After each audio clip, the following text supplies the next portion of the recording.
Blog Talk Radio.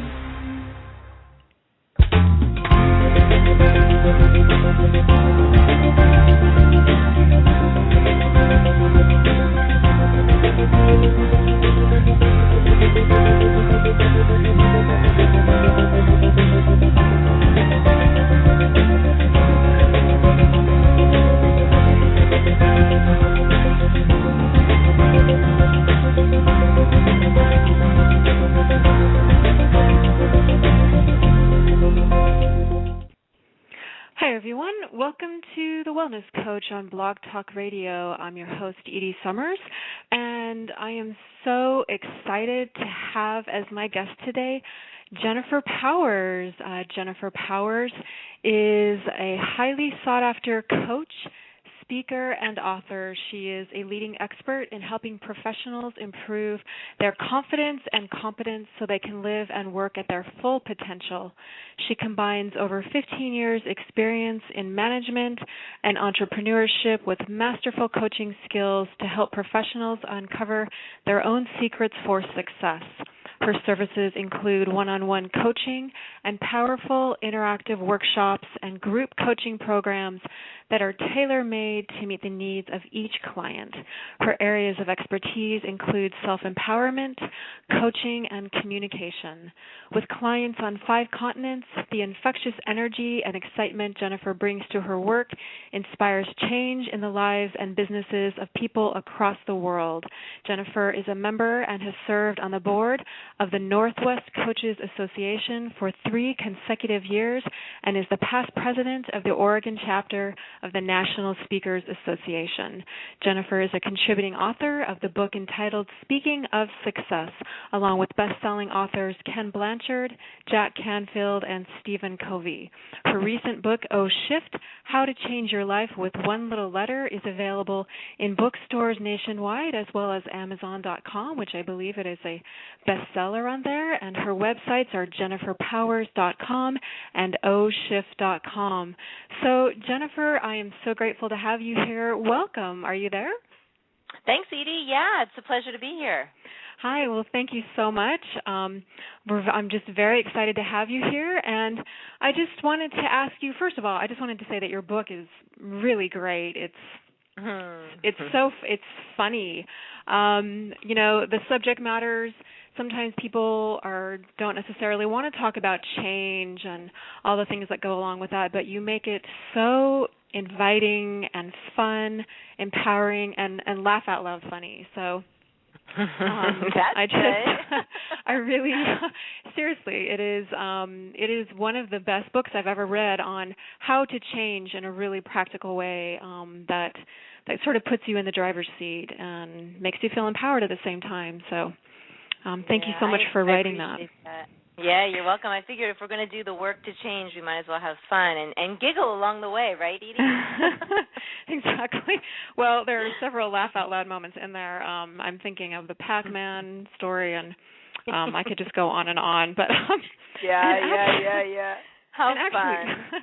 And Jennifer, you were actually mentioning in your book, Oh Shift, that's the name of it, you say that your emotional state is decided by you. And can you expand on what that means exactly?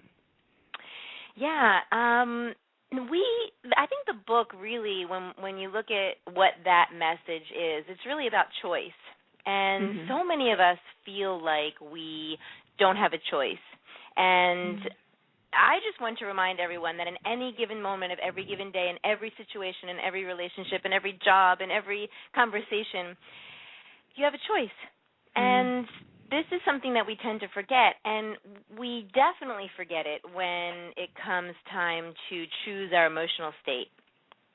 Yes, because absolutely. we feel like that emotions are like wild horses, and they are, right? They are. However, even a wild horse with practice, right, and training can be tamed, and we can train ourselves to choose our emotional reactions, and in doing that, choose to maintain a state of well-being and joy and comfort. And I know that you were one of the things you mentioned in the book is your reactions whatever. One of the other great stories in there is the whole dodgeball story. No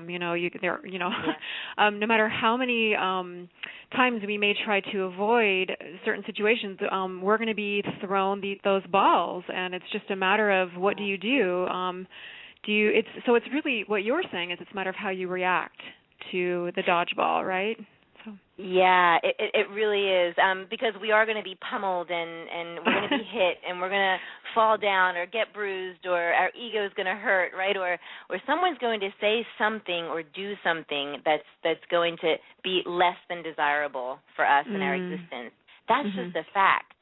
Yes. And the sooner and quicker we get to be okay with that and determine that things don't happen to us or against us, but things just happen, and that we get to choose our reactions. It's how we react to that which happens that gives us control of our lives, or no control, right? So, yeah, so it really is like life is like a game of dodgeball if you think about it.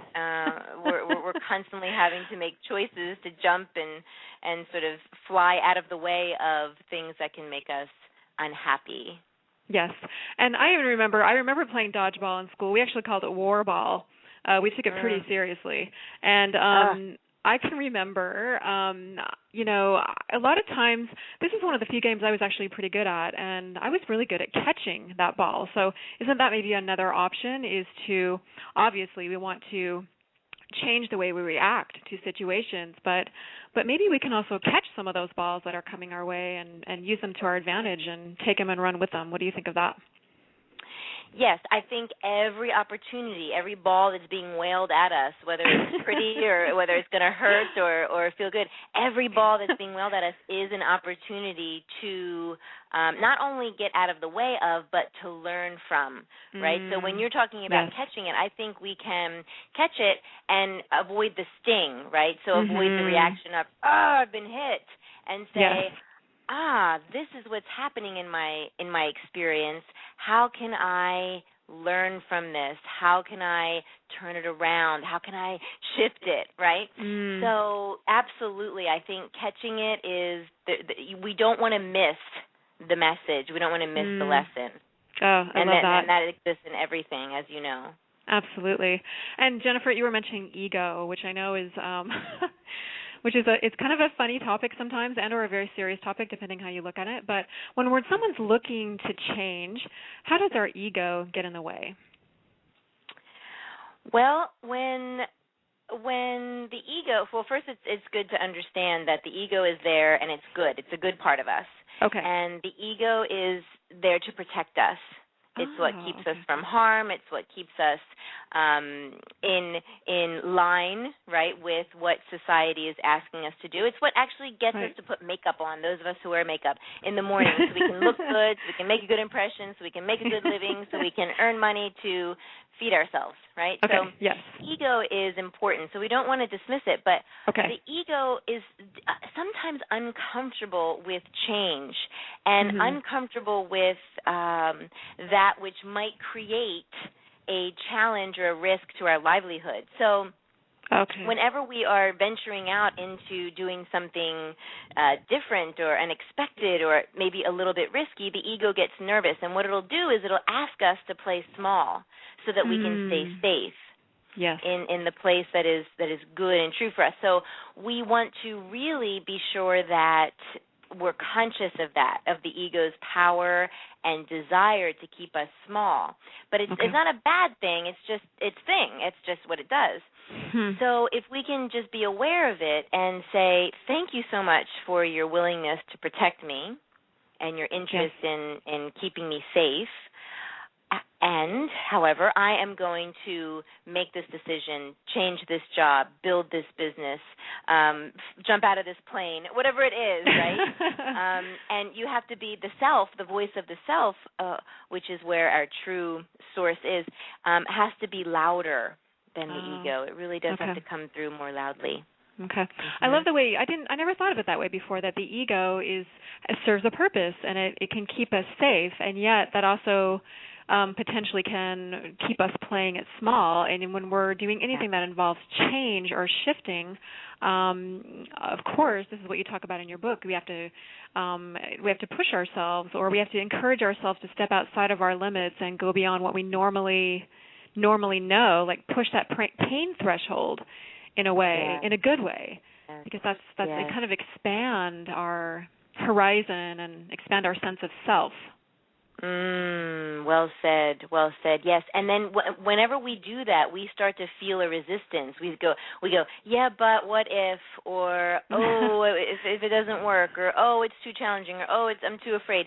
That is the ego at work. It is a good part of it. It's a part of us, right? So a lot of people, they want to get rid of that, Edie, and they wish that they could just be fearless and move forward, but they really don't want to erase that part of them because it works for them in other areas.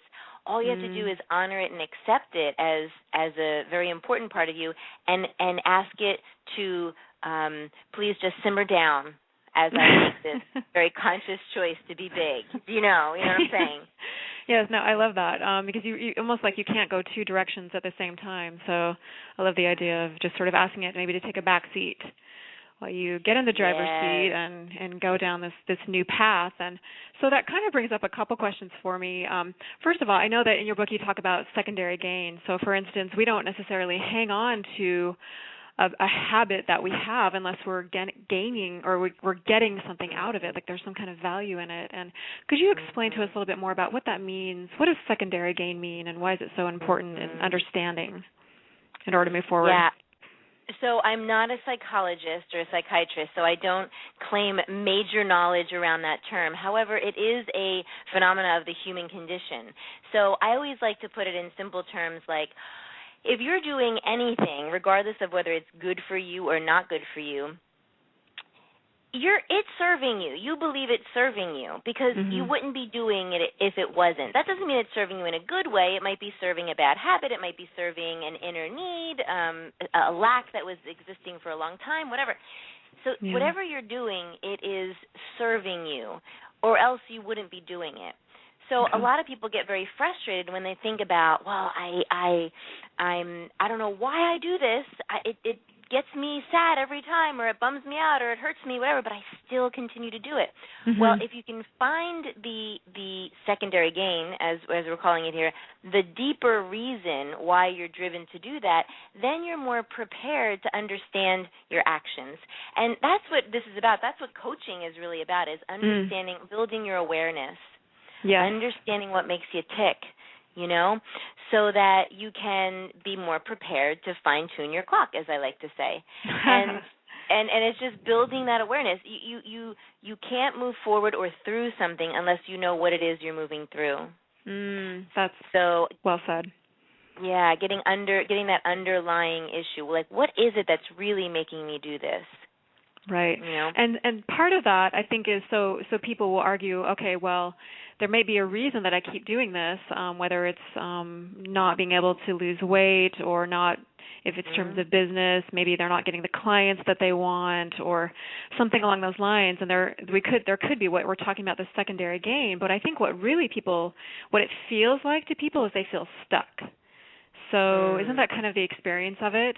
They want to change, and yet for whatever reason they can't. They feel like they maybe can't move out of where they are because they feel stuck. And so I was wondering if you could tell us a little bit more about that. What does it mean when someone does feel stuck, and what are some ways that they can move out of that feeling of being stuck? Yeah. Well, okay, that's a good question. And first, being stuck means that you feel like you don't have any options or choices. Like, if you're stuck, like, think about, like, being physically stuck somewhere. There's no way out, right?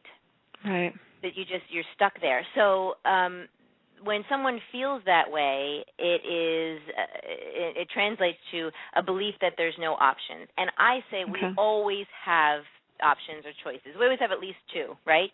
And people sometimes think they don't have any, and that is the ego helping them play small to stay safe, right?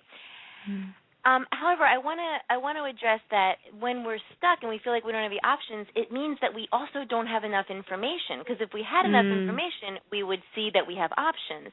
So that information that you can look for is that below the surface information, that secondary gain info, right, that we were talking about. Right. That may be, for example, a limiting belief, or a habit or a practice of doing something one way and not seeing that there was another way of doing it, a result of your upbringing or experience younger. Whatever it is, the more you gain information about that, the more quickly you can eliminate the self-limiting belief or change the habit or the way that you're doing things, because that's what's underlying. That is what we're not fully aware of. So more information helps you get unstuck. I love that. And I think also what you were mentioning about coaching in general, like this is kind of the role that coaches serve, right, is to kind of be a source of information sometimes as well. I mean, coaches also guide, but there's sometimes they can help you brainstorm, like maybe options that you haven't thought of before. And I think that's something else that really resonated with me is this kind of reminded me of kind of the first part of your book, Jennifer. You talk about the words that we say, and isn't this also kind of related to the feeling of being stuck because we've sort of set these patterns up for ourselves in the way that we talk to ourselves? So the words that we say to ourselves can be really powerful. Can you tell us why that is?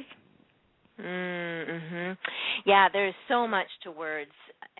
So much I think that we're afraid to acknowledge the power that words have because we're so not using the power. Words are energy. Words are energy, and actually everything is energy, and words are no different. And energy attracts like energy.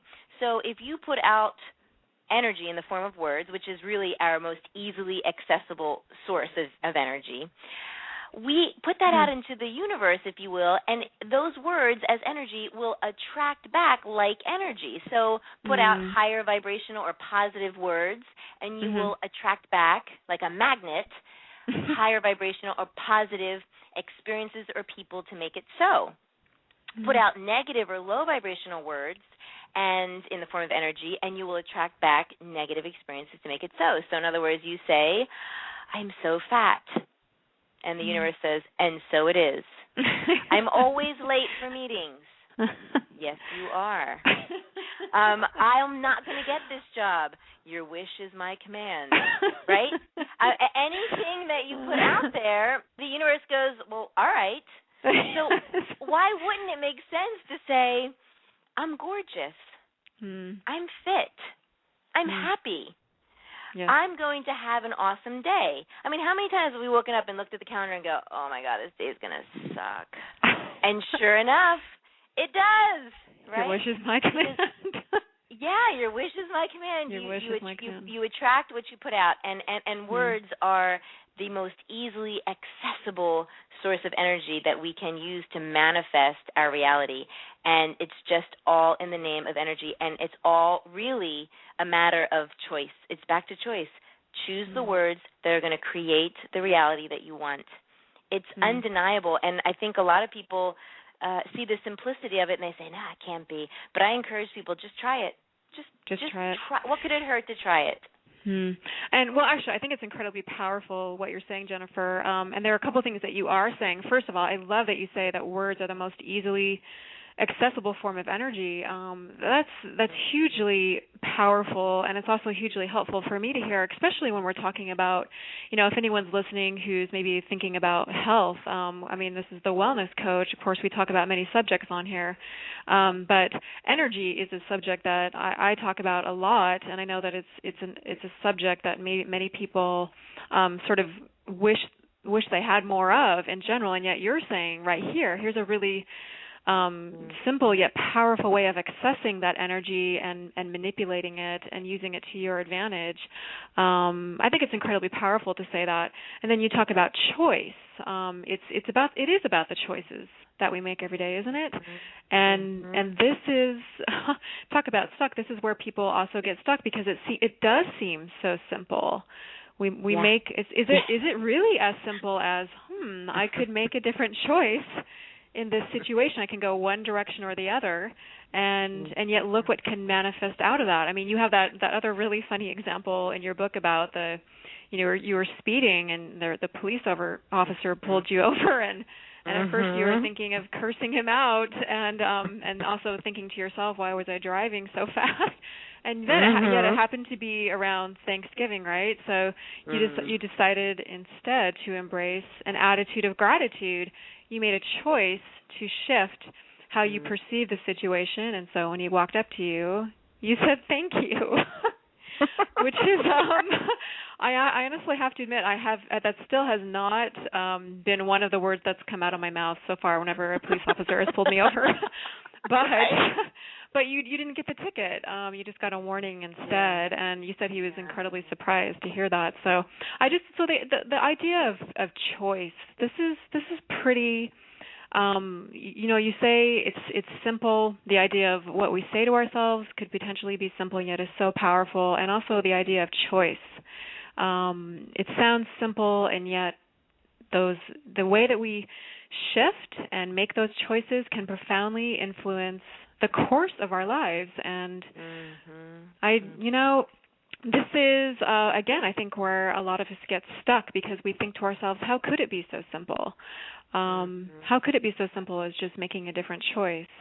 So what is the power behind making that choice, though? What is the power stance behind that? So there is a power within all of us, if we're going to talk about power, and it is the opposite of the ego. The ego is very powerful in doing what it does, but there's another true self, and that is, I call it the self, and that is the one that comes and lives in and believes in and fights for joy.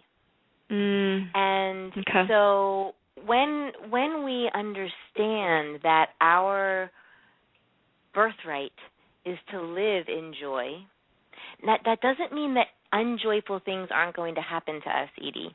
It just means that we're not going to let them create stress or pain or suffering, right? We're going to allow things to come in and practice acceptance, right? And when we agree that is our natural birthright, that our self is meant to sing, right? Then we are able to live from that place and find the power. See, if we only live from ego, which a lot of us are walking around with big ego heads, walking just in the place of the ego, we never really get to see that there is joy. A lot of people live this way. I did for a long time. I mean, I'm not going to lie. I didn't always think that joy was our natural birthright, and it was possible all the time. And I'm not saying that I live in joy all the time, but I will say this, that it is always at my fingertips if I want it. So just the recognition that it is available to us helps us find the power to choose. I mean, you can't choose something that you don't even know is there, right? Right. So exactly. Understanding that our self is at our source is meant to live from joy. That availability helps us to find the power to choose. And then it's really the desire.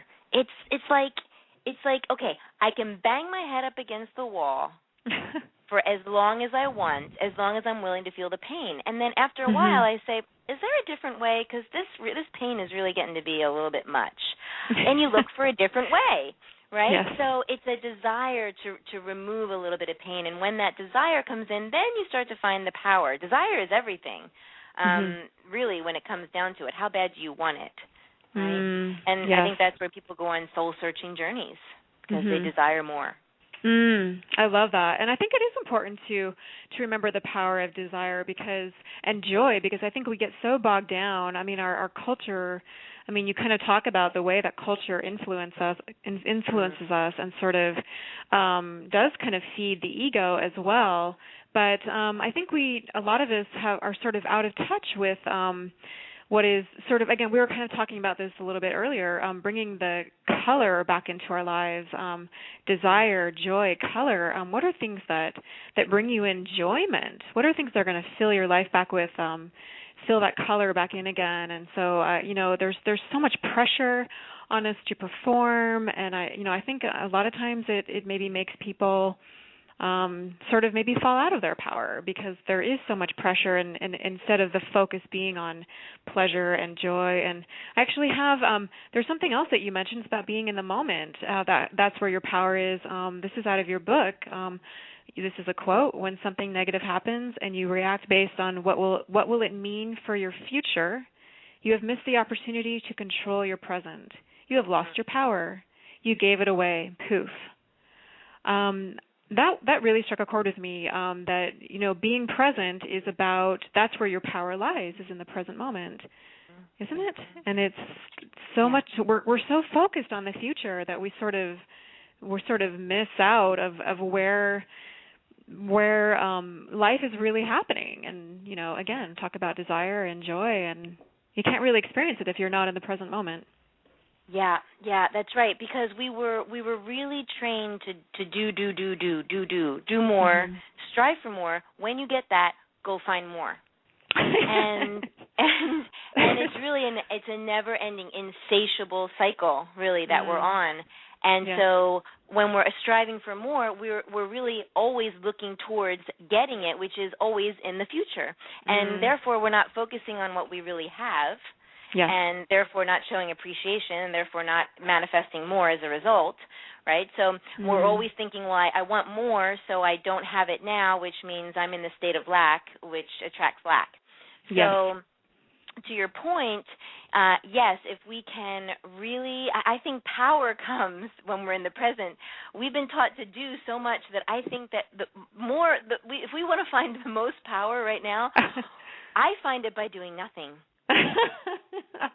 This is where I find I'm most powerful. I love it. It's the strangest phenomena, right? Like, I think that we've been taught you get powerful by doing more. And I'm finding that I'm more powerful by being, right? By just being.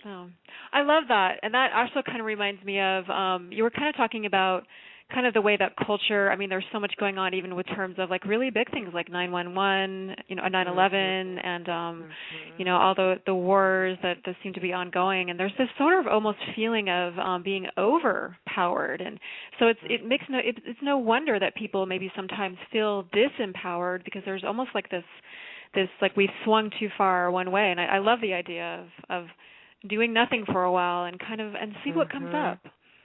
Open up that space and see what comes out of that. Yes, and I really I hadn't thought about with all of the tragedies that we're exposed to and how they affect our psyche and our ego and make us think that negativity is the default, right? Like the world is just such a negative place. And so when we're doing nothing, the most important thing we can do is not focus on that negativity and absolutely turn off the news, because we are being fed. That's our fuel.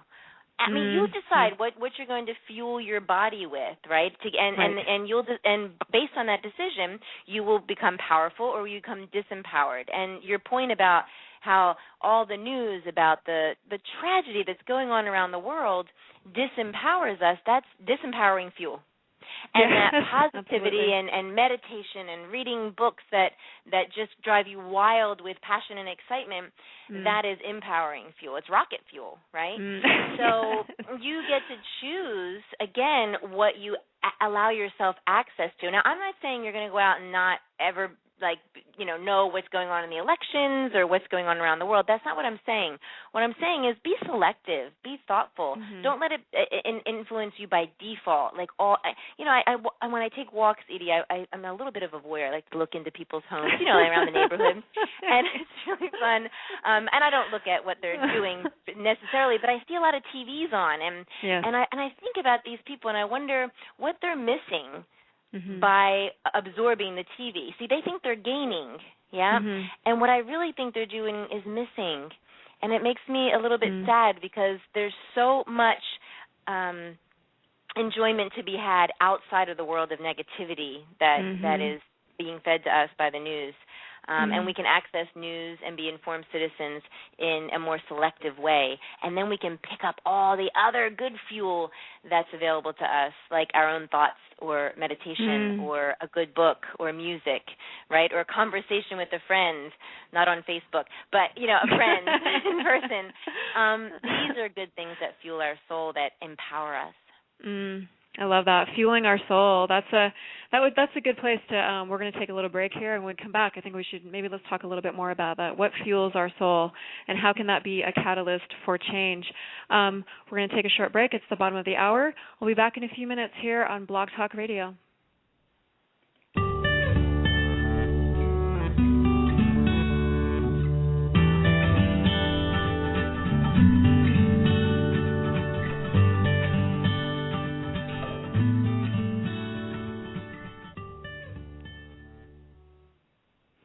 Feeling stuck? Try focusing on your strengths. Whatever challenge you're currently facing, try to use your skills and strengths to navigate your way. Remember past successes you have already experienced. You have the power to change your life. Coaching can help you guide you along the way. This has been your coaching tip of the day, brought to you by the Wellness Coach on Blog Talk Radio. We'll be right back.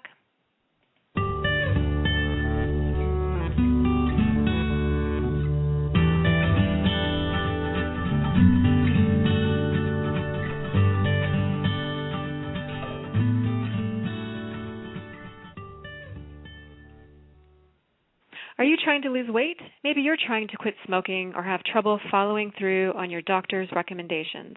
Whatever your health goals or challenges are, wellness coaching can help you to achieve them.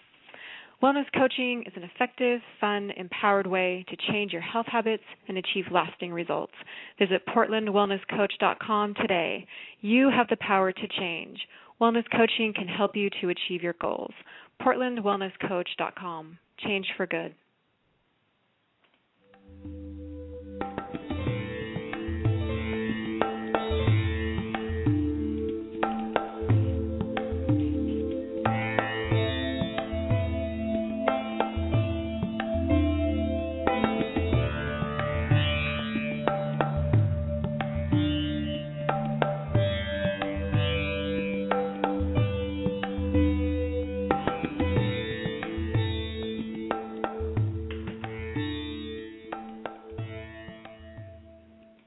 Hi, everyone. Welcome back to the Wellness Coach on Blog Talk Radio. I'm your host, Edie Summers, and my guest today is Jennifer Powers.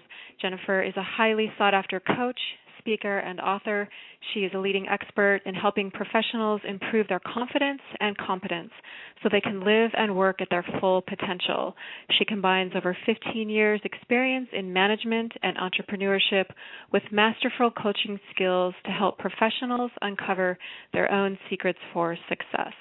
So, Jennifer, you and I were talking about fueling your soul before the break there, and I think that's a really important point, and it's something that, again, is a way to help people to shift, isn't it? Because, again, our world is so full of, there's so many appointments, and there's so much stimulation going on, and I think it can make people feel really overwhelmed. And I love the way that you talk about fueling your soul, and I'm wondering if you could share with us some more insight into what that looks like. Yeah. I think, again, it goes back to choices, and we all have the same amount of hours in a day, and I know I'm guilty of this, Edie, that I could spend literally all day on the computer working because it's something that I think fills my soul. However, there are 100 other things that fill my soul and fuel my soul, like simply laying on the sofa with a good magazine, right? Or listening to just literally, have you ever tried, when was the last time you did this? I said this to a friend the other day, and she was like, well, yeah, duh.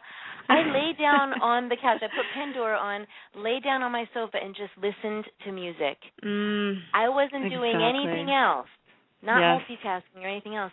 I literally felt lifted up.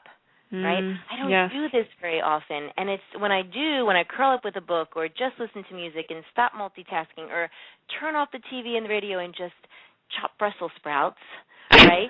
And then roast them in the oven. Yes. I'm fueled, right? My soul is fueled. So yeah, I think that we get to pause every day and ask ourselves, is what I'm doing fueling my soul enough? Right? So yes, it might be fueling my soul. And is there something else that could fuel my soul a little bit more or in a different way? Because variety is very important.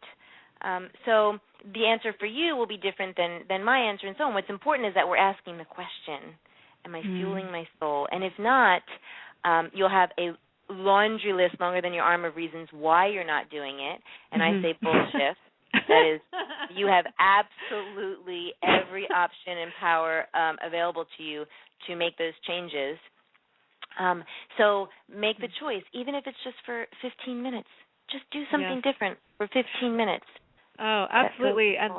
And it kind of goes also, I was talking with another colleague about this, about self-care. So many of us we're going a million miles an hour, it seems, and we've sort of forgotten about ourselves in the process, that we have physical bodies that need taken care of. And this idea of, it's even called extreme self-care in coaching circles. And I love this idea of kind of pairing that with slowing down and fueling your soul, and how this can get you more in touch with your psyche, which then can get you more in touch with your dreams, right? Which is then, isn't that kind of the whole point, is to like, what is your soul, what is your body and soul, what are they trying to say to you? I think that I really believe that our bodies and our souls have their own distinct languages, and when we're going a million miles an hour, we really can't hear those voices, the voice of our soul, the voice of our body.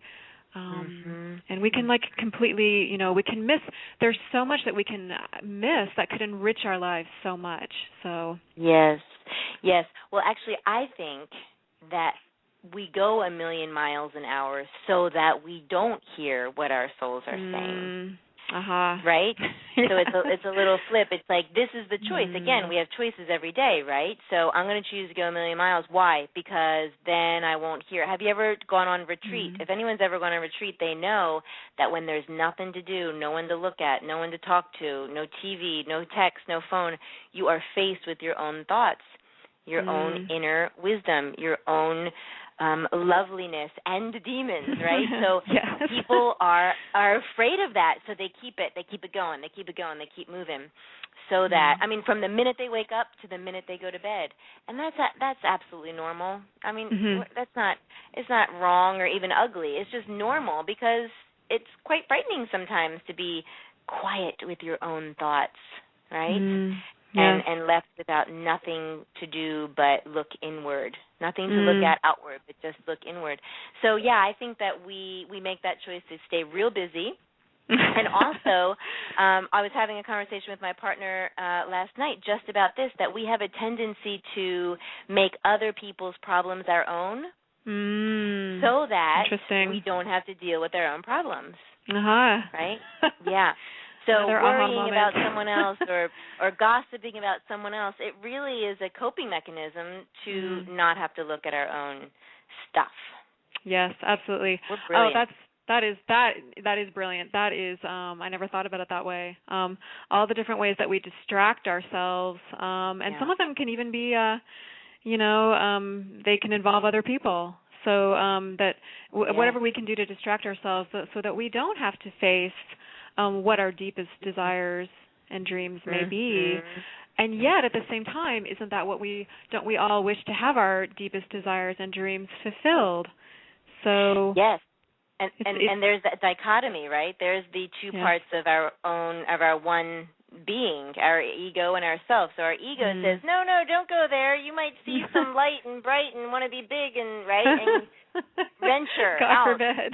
And then the self's like, yeah, but look how cool it is over there, And the ego's like, stay small, shut up. And the self's like, no, but I really love that. The way it looks, So, that's the yin and the yang. That's what keeps us in balance. So we just have to recognize which one we want to give voice to. I love that. And giving voice to something, isn't that incredibly powerful in and of itself? what you give voice to, that alone can empower you right there. And and this is kind of reminding me of something else you were mentioning in your book, kind of the natural flow of life. Flow, I know that when I first met you, Jennifer, you were giving a talk about flow, which was just phenomenal. And I was wondering if you could tell us a little bit more about this concept of flow and how what we've been talking about, slowing down, maybe giving voice to these desires and dreams. How is this related to flow? So flow is acceptance of what is. Everything is in flow. Flow is right. It's the way we're supposed to live, in flow, not resistance, right? So I like to equate it, and in the book I talk about this. You can either live like a salmon swimming upstream, right, against the current, or you can be like a leaf flowing down the stream with the current. Yes. And you have a choice. Again, it's choice. So do you want to be and live and come from a place of flow, or do you want to be in resistance?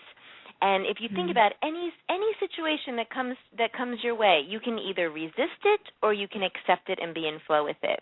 And whether or not you resist it, that's going to give you one life experience. And if you're in flow with it, you're going to get a very different life experience. Again, choice. We have so much control over our experience, not over necessarily what happens, but over our experience amongst what happens, that it's terrifying, I think, to some people. When I think about it, it's like it boggles my mind. So this concept of flow is, okay, can I accept that which is happening as divine and in perfect order? That's what flow is. And indeed, when we do accept it, in other words, others, how other people are showing up, what the economy's doing, what the politicians are saying, can we accept this? Not agree with it, right? But accept it. And how is that acceptance going to affect our well-being? And how is the resistance going to affect our well-being? Wow. So again, choice, control. You don't have all control, but you do have control of your own experience. Does that make sense? Exactly. Yes, absolutely. I think that's where a lot of this feeling of stuckness comes from, and maybe not feeling like you're going with the flow, is that there is so much that we can't control, and it can feel overwhelming. However, we do have control over, like we were saying before, our reactions to these experiences, and that in turn is what creates our reality, and also this sense of flow that you're talking about. And I really love the image of the leaf floating down the river and the natural flow, and that life has this sort of divine order and harmony. I've been thinking about this myself in terms of, from a wellness perspective, I've noticed that nature seems to not only survive but thrive on patterns and rhythms. And I think this is possibly related to flow. And our bodies, and I'm assuming our psyches as well, do best when we allow ourselves to find these natural rhythms and patterns and sort of go with the flow, as it were, as opposed to, so in terms of health, that shows up in, the more you eat good food on a regular basis, just, not too much at one time, just a little bit throughout the day, add a little bit of exercise in every day if you can, and go to bed at the same time every day as much as you can, and get up at the same time every morning, your body starts to get into rhythm and you start to feel better, lo and behold.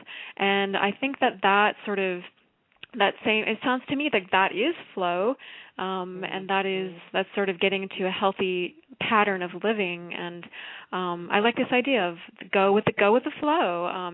This is pretty heady stuff that we're talking about here, isn't it?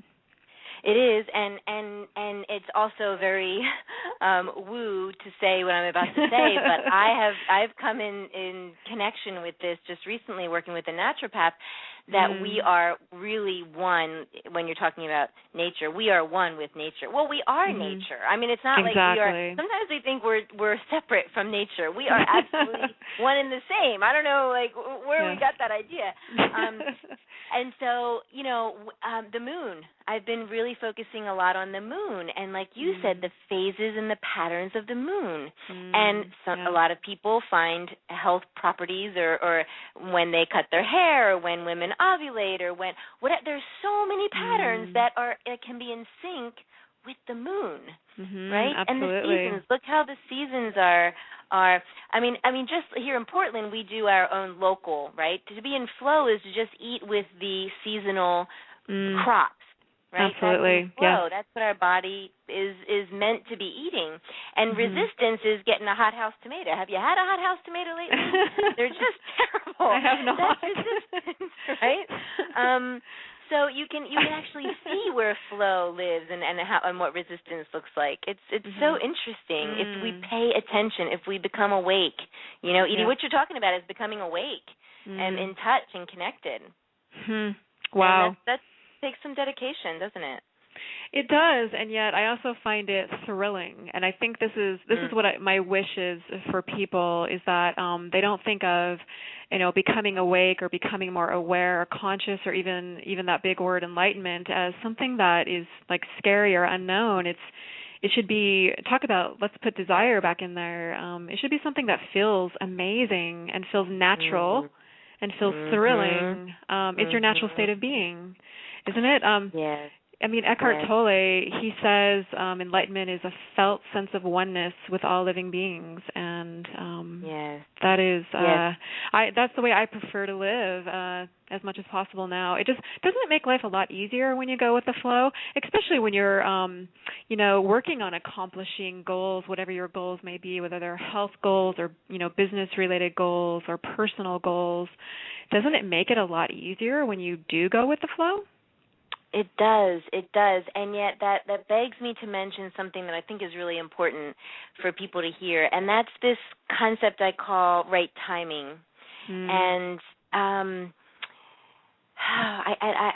think that people will go with the flow when they're ready to go with the flow, when their soul is done resisting, and we have to be kind to ourselves along the process. In other words, if someone is listening now saying, I'm not doing any of those things, I'm totally in resistance, be okay with that, because that's just what your soul is meant to do. It's in right and divine and perfect order right now.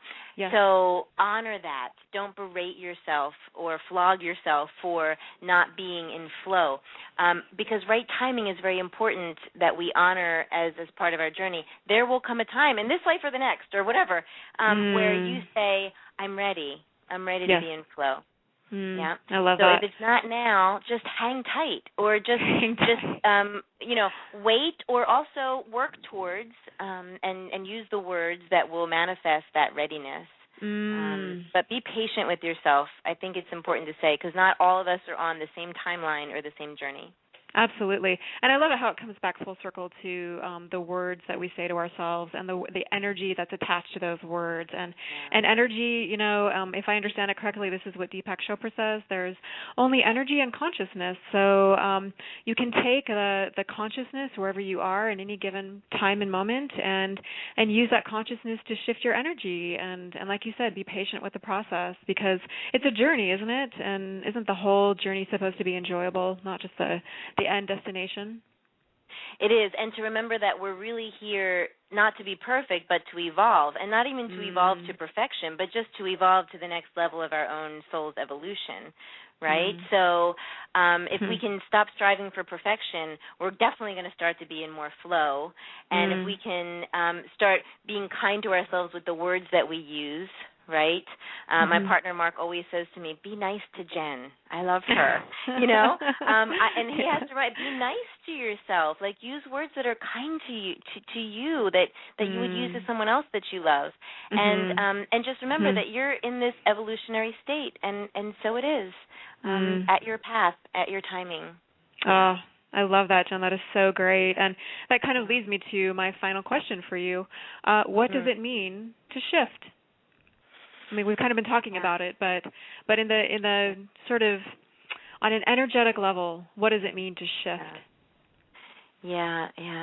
I want to speak to it in terms of, and I don't in the book, because the book is a little bit more pragmatic, but I'd rather go in the tone of this conversation to talk about it in terms of vibration, and that is to heighten your vibration.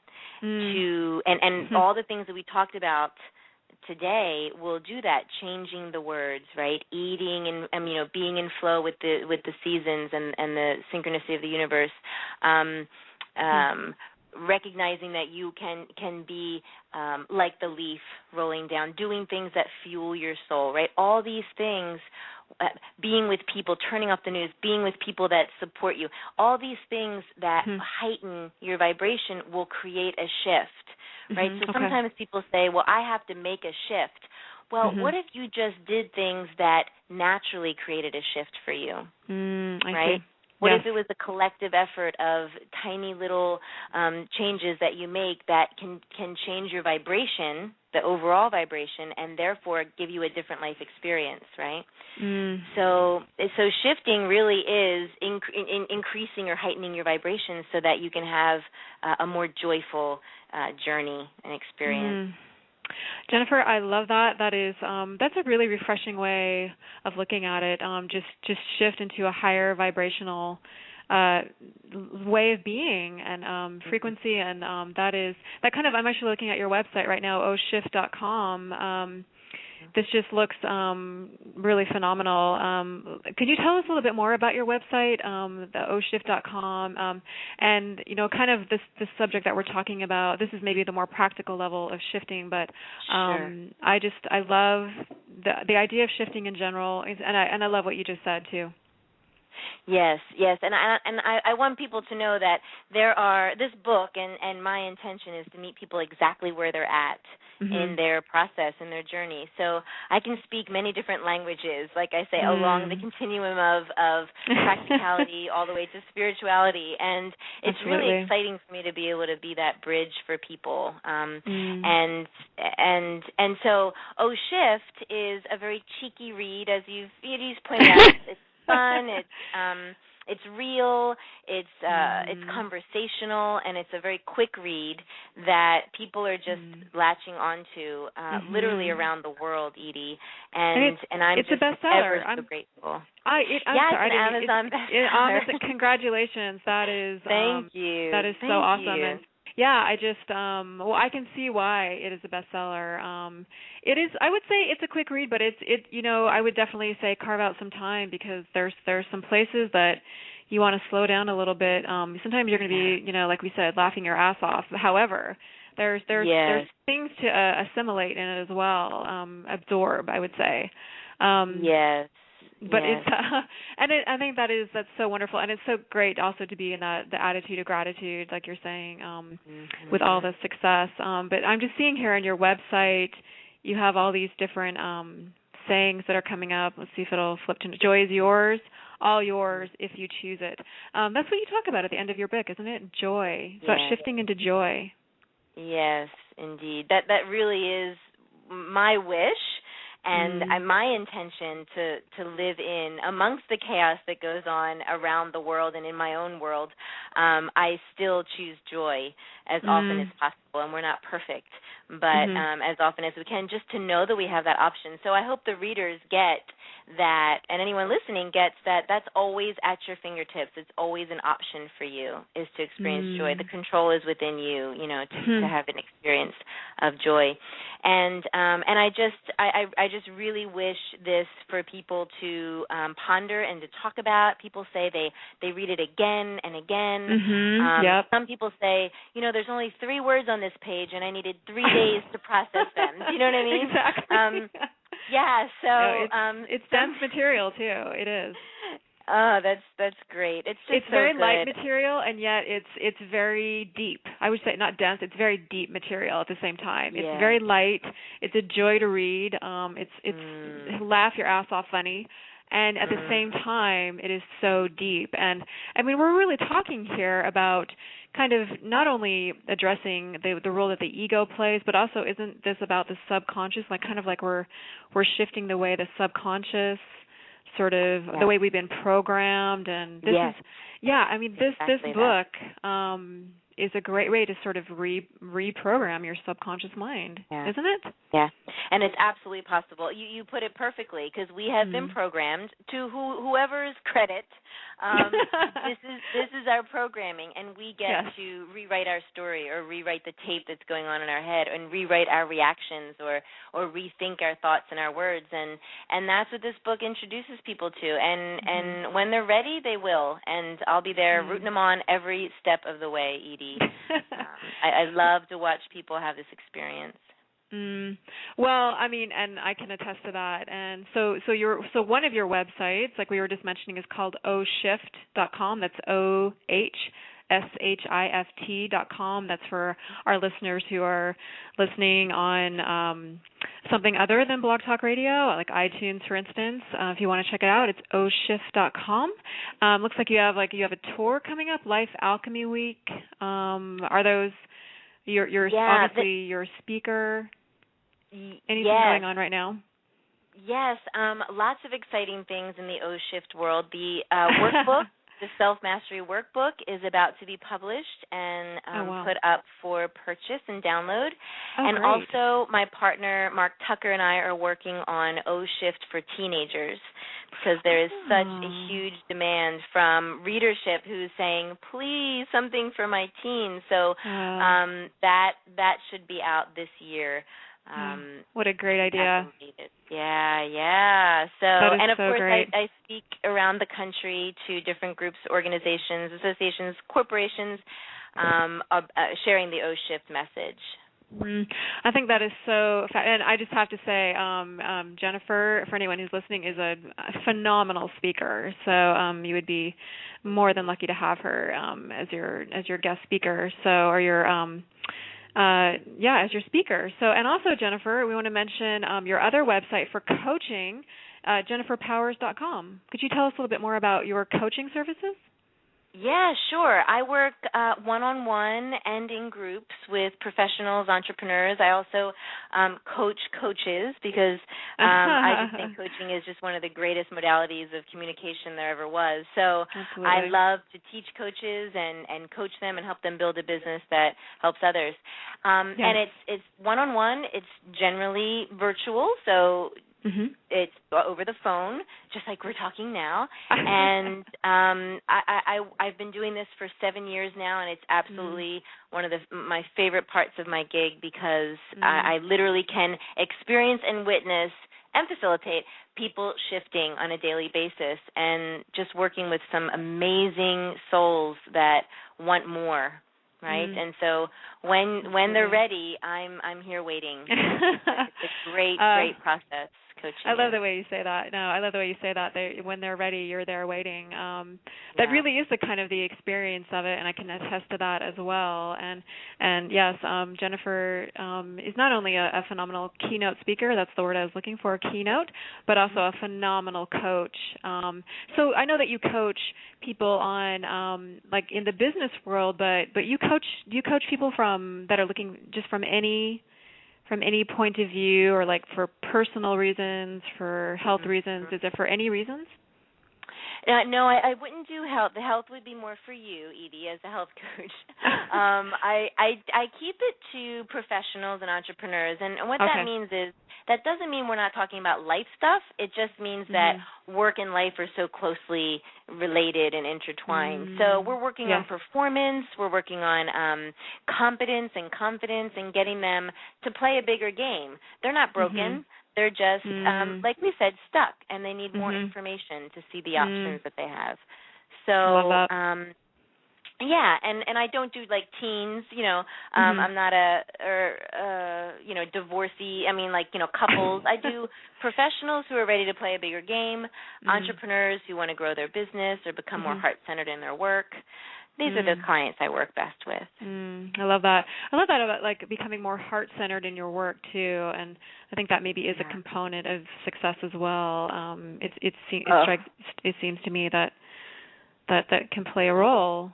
So it's definitely where we're going.